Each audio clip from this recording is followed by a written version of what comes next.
कारोबारी सत्र भारतीय बाजारों में आज थोड़ा चॉपी और फ्लैट नेगेटिव साइड पर जाकर कहीं ये बंद होने वाला सेशन था। आज निफ्टी 40 अंकों की गिरावट साथ बंद होता हुआ दिखाई पड़ा। निफ्टी बैंक के अंदर भी प्रेशर रहा, more less flat to negative side पे हमें प्रेशर आता हुआ दिखाई पड़ा। लास्ट आवर में सेवियर रहा वो रिलायंस इंडस्ट्रीज़ की न्यूज़ फ्लो, जहाँ पर जियो फाइनेंशियल की लिस्टिंग होगी सोमवार को, और उससे ठीक पहले रिलायंस के अंदर एक बाइंग आई और बाइंग की वजह से बाजार को कुछ हद तक सपोर्ट आता हुआ दिखाई पड़ा। लेकिन ओवरऑल मार्केट में प्रेशर था। ब्रॉडर मार्केट्स बिकवाली में थे, मिड कैप स्मॉल कैप में थोड़ा बहुत प्रेशर था और बहुत ज़्यादा कोई सपोर्टिव कामकाज नहीं था। लेकिन आज न्यूज़ फ्लोज थे, न्यूज़ फ्लोज में जीएमएम फॉडलर का ब्लॉक हुआ, अदानी समूह आज अच्छी तेज़ी में था, पूरा ग्रुप रादर बढ़िया ज़ोरदार तेज़ी में कामकाज कर रहा है। इस तरह से एक मिले जुले से कामकाज होते हुए दिखाई पड़े। आईटी, पीएसयू, रियल्टी, यहाँ कुछ हद तक बिकवाली थी आज के सत्र के अंदर, और थोड़ी बहुत सेलेक्टिव बाइंग थी एनबीएफसी के अंदर, पीएसयू बैंक्स के अंदर, एफएमसीजी के अंदर, जहाँ पर कुछ हद तक खरीदारी का दौर बनता हुआ दिखाई पड़ा। सवाल जवाब का सिलसिला सीधे शुरू कर लेता हूँ और बातचीत कर लेता हूँ कुछ सवालों को लेकर भी। पहला सवाल जो मेरे पास आया है, इनफैक्ट फेसबुक और ये दोनों, फेसबुक और यूट्यूब दोनों ही जो सवाल हैं उनको ही शामिल कर लेता हूँ। तो पहला सवाल जो मेरे पास आया है फेसबुक के ज़रिए वो है, कहाँ गया वीडियो, ये रहा।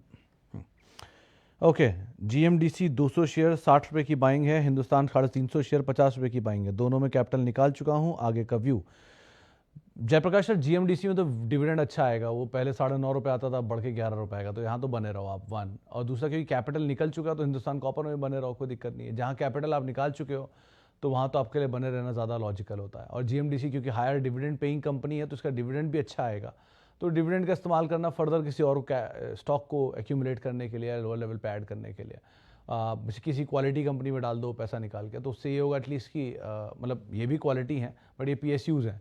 जीएमडीसी डिविडेंड पे ऑफ के लिए अच्छी कंपनी है, उसको आप होल्ड कर सकते हो एक अच्छे समय के लिए भी।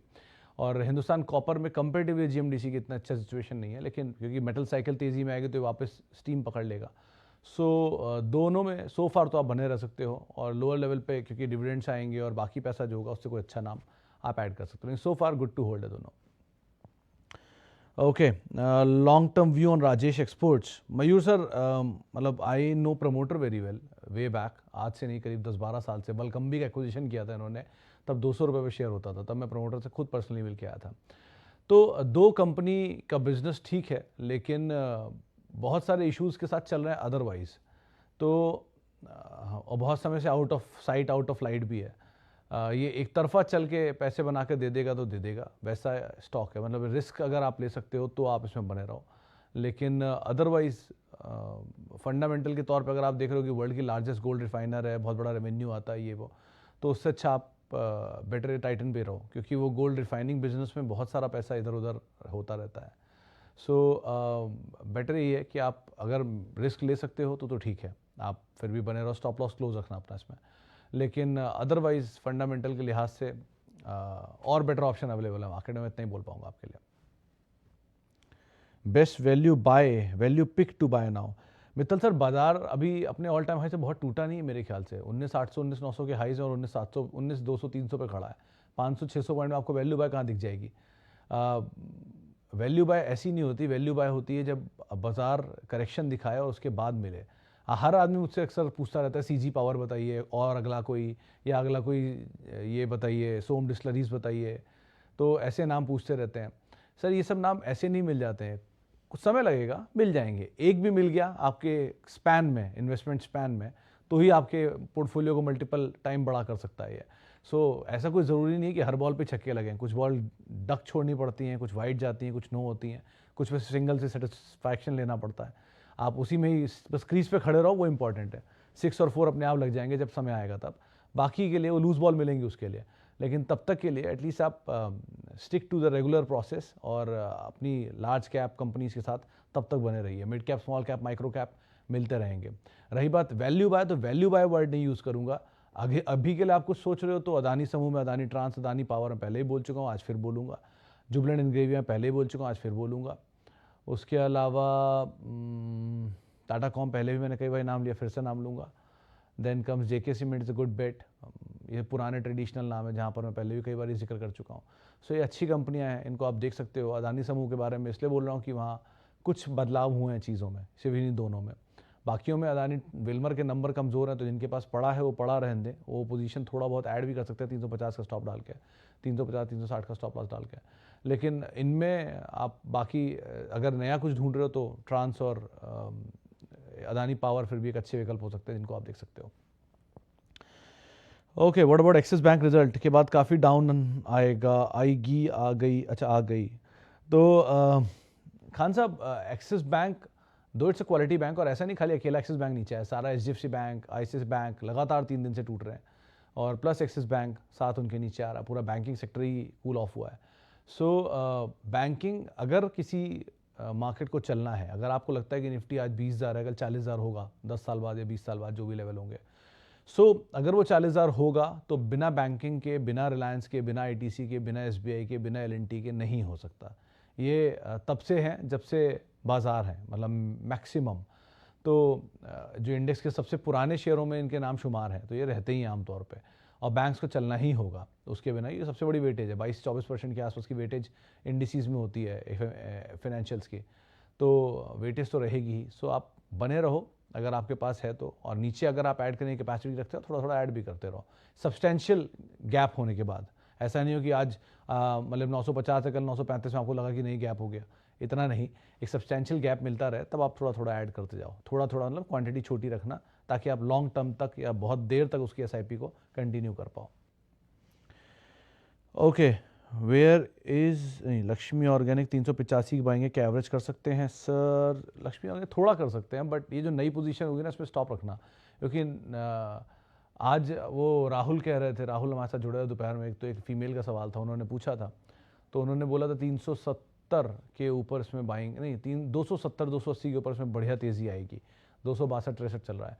सो आप 235 के अराउंड या 200 के अराउंड का एक स्टॉप लेके अगर लॉन्ग लेना चाहते हो तो ले सकते हो। नंबर स्टेबलाइज हुए हैं, अच्छे नहीं हुए, स्टेबलाइज हुए हैं। पहले कंपैरिजन में जो गिरावट आई थी नंबर में, वो थोड़ी स्थिर हुई है, और केमिकल के सबके नंबर अब स्टेबलाइज हो रहे हैं, तो केमिकल थोड़ा थोड़ा ऐड करने लायक सिचुएशन में दिख रहा है अभी एटलीस्ट।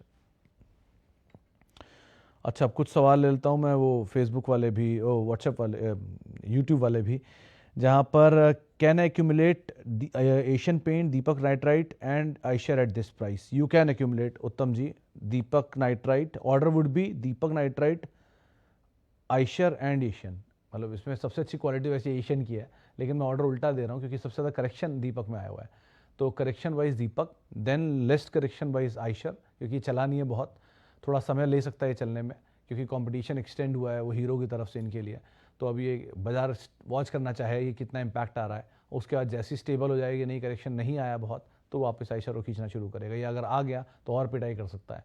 इसीलिए फिर भी आप दीपक के बाद रखिएगा आइशर को या एशियन को, उसके बाद आइशर को, तो ऑर्डर आपका दीपक पहली प्रायोरिटी होगी, वो सबसे ज़्यादा टूटा हुआ है, और एशियन भी, मतलब इट्स अ क्वालिटी, और otherwise Pidilite is good company अगर आप कुछ नए और एडिशन चाह रहे हैं तो। राजी एक्सपोर्ट में हम बातचीत कर चुके हैं, कल्याण ज्वेलर्स एंड LT फूड्स दोनों ही सर, शिवांग जी, दोनों मोमेंटम के स्टॉक ज़्यादा हैं लॉन्ग टर्म स्टोरी के कंपैरिजन में। राइस ने मेरी याददाश्त में शायद पिछले 15 साल में किसी का पैसा बना के दिया नहीं है, कमोडिटी बेस्ड स्टॉक है ऑब्वियसली, तो कमोडिटी बेस्ड स्टॉक हमेशा साइकिल में चलते हैं, चाहे वो शुगर हो, चाहे वो कॉटन रिलेटेड एंड टेक्सटाइल हो, इवन जेम्स एंड ज्वेलरी में बारिंग टाइटन, क्योंकि वो डाइवर्सिफाइड है, और इवन मेटल में भी ऐसा एक तरफा चाल बहुत ही कम स्टॉक्स में आई है, मतलब एक ज़माने में थी GSPL में या वेदांता में, टाटा स्टील में, लेकिन उसके अलावा तो मेजरली सभी ऐसे ही हैं मोमेंटम में चलने वाले हैं। सो आप वो मोमेंटम को ही कैच करिएगा, रेंज के लोअर एंड पकड़ के अवर एंड पे निकल जाइए, ये आपके लिए सबसे एडवाइसेबल रहेगा इन दोनों स्टॉक्स में। Has bank Nifty bottomed out और we should wait to accumulate SBI Kotak? Sharma sir, ये मतलब ये आप गलत आदमी से पूछ रहे हो, मैं इसके लिए सही आदमी नहीं हूँ कि बॉटम आउट हुआ है कि नहीं, I don't understand bottom out thing. Bottom out आप, मैं नंबर्स के हिसाब से देखता हूँ बॉटम आउट, आप स्टॉक के प्राइस के हिसाब से देखोगे बॉटम आउट। तो अगर नंबर के हिसाब से होता है तो किसी के ख़राब नंबर आए और 2-3 क्वार्टर तक उसके बाद स्टेबल नंबर आए तो वो बॉटम आउट है मेरे हिसाब से। लेकिन कोई स्टॉक टूट गया, वो थम गया, बॉटम आउट हुआ और एक पुल बैक देने के लिए वो चल गया, तो वो टेक्निकल मूव है, उसके लिए आप मतलब I am not the right man. लेकिन otherwise Kotak Mahindra bank, it's a wonderful bank to own and accumulate and hold. तो आपको अगर बैंक्स में कुछ ढूंढ रहे हो तो Axis, Kotak, ICICI, HDFC bank, they are the best in the business so far, तो you should always look for them. Okay, Jio finance retail investors को लेना चाहिए और लिस्टिंग कितने में हो सकती है? सर लिस्टिंग की भाव तो ऑलरेडी दिया हुआ है ना पटेल सर, वो जो डीमर जो कि 269 पे 268 पॉइंट समथिंग जो भाव है उसका, उस पर ऑलरेडी वो लिस्ट तो हो ही चुका है। अब वो बात अलग है कि वो लिस्टिंग का भाव आपको यहाँ दिखेगा, वो डीमर्ज होके उस दिन उसका प्राइस सेटल हो चुका है। जो आईपीओ में देखते नहीं, अब 9:45 पे सेटल हो जाता है, फिर 10 बजे से उसकी लिस्टिंग शुरू होती है, तो सेटल जो हुआ है वो हो चुका है। अब लिस्टिंग होगी तो ऑलमोस्ट उसी के आसपास ही कहीं खुलेगा 1। तो अब रही बात लेना चाहिए कि नहीं, देखिए देश की दूसरी सबसे बड़ी एनबीएफसी बनेगी लिस्ट होते ही, सबसे बड़ी है बजाज फाइनेंस, उसके बाद ही आती है। पेनिट्रेशन रिलायंस का आपको पता ही है किस तरह का है, 44 करोड़ कस्टमर जियो के ही हैं, तो वो रेडीमेड कस्टमर उनके पास ऑलरेडी है हर चीज़ के लिए, प्लस पेनिट्रेशन स्ट्रॉन्ग है रिलायंस का। So it's a good company, good business so far, but again her cheese depend करती है नंबर के ऊपर। तो तिमाही नतीजे आएंगे ही कुछ समय बाद, वहाँ से आपको पिक्चर क्लियर हो जाएगी। जानकार इसकी वैल्यू आंक रहे थे 190 से 200 रुपये, 268 पे ऑलरेडी है। सो डीमर्ज होने के बाद कुछ सेलिंग भी आएगी, क्योंकि जिन फंड्स के पास पड़ा है, जो निफ्टी बेस्ड फंड्स निफ्टी को ट्रैक करते हैं, उनके पास रिलायंस था, उनको ये शेयर फ्री के मिल गए, तो वो शेयर क्या करेंगे, उनको तो होल्ड कर नहीं सकते क्योंकि वो निफ्टी बेस्ड फंड है, तो उनको बेचना पड़ेगा, तो ये सेल ऑफ आएगा। तो इसलिए पैनिक स्टेट मत करिएगा, कहीं नीचे के दाम मिल जाए तो आपके लिए एक बेहतर रणनीति होगी, लेकिन उस दिन ज़्यादा एक्टिविटी रहेगी, क्योंकि वो एक्टिव बेस्ड या निफ्टी बेस्ड फंड या इंडेक्स बेस्ड फंड्स अपनी पोजीशंस को उन्हें कंपलसरी काटना पड़ेगा, क्योंकि वो उसका हिस्सा नहीं है, जो अभी कल परसों में उसने बोला था फुटसी ने कि उसे काटना पड़ेगा कंपलसरी। सो अकॉर्डिंगली आपको कॉल लेना पड़ेगा यहाँ पे।